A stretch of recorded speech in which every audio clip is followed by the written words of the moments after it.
As the sexual misconduct scandals continue to unfold, our gender team is providing updates and analysis in a newsletter. Sign up here to receive future installments, and tell us what you think at neatgender@newyorktimes.com. Today, we present artwork inspired by the cultural reckoning made by you, our readers. Judy Chicago established the first known feminist art program in the United States, in the fall of 1970, at the California Institute of the Arts. Later, she formed the art collective known as Woman House because, as she put it, women artists were simply not taken seriously.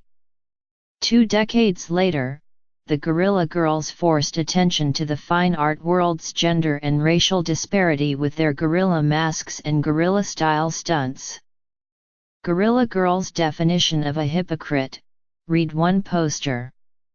An art collector who buys white male art at benefits for liberal causes, but never buys art by women or artists of color. From Picasso's Guernica observed as a cry against the atrocities of the Spanish War to the graffiti of the Arab Spring, social movements and injustice have long inspired art of all forms. The Me Too movement is no exception. We asked readers to submit work on this theme. In her piece above, the Michigan-based illustrator, Evander Plug, showcases the concept of momentum. When people join forces, she explained, they can exert greater leverage over a situation. Below, 8 more of the pieces you sent our way, with comments from the artists. This is a watercolor piece, portraying 3 individuals of different ethnic groups and genders, that demonstrates how the victims of sexual assault and harassment vary. The individuals are removing tape from their mouths to signify victims finding the courage to come forward. Having more than one person in the piece shows the unity within the movement and how rape culture affects more than just a few people. Graciela Delgado is a 17-year-old artist in Houston, Texas. I was around 15 and a man approached me on the street, said he liked my shoes. I thanked him. He then began to list every other part of me he liked: legs, mouth, hair, everything, following me down the street as I tried to leave the conversation.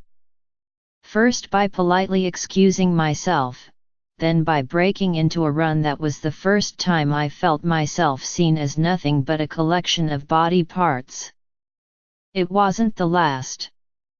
Alisha Totone is a graphic designer in Brooklyn, and the cartoon is pretty self-explanatory, but for me it's just about how women who share stories often find out that we all often experience the same pain, no matter how different our backgrounds. Hilary Campbell is a cartoonist in Brooklyn, and I have my own lifetime of Me Too experiences, and one response I have to the courage of those contributing to this uprising is the sense of pure joy and freedom when I imagine that culture is finally in ruins. There are serious aspects to this movement, but I want to show the inevitability and inherent positivity of its impact as something to be celebrated. Kathleen Morris is a textile and collage artist in Australia. I drew these sketches in a shelter for women and children escaping domestic violence. In order to preserve the privacy of women, I portrayed only their ears. The shape of our ears is unique, like our fingerprints. However near the partners are, they still can't actually identify that shape.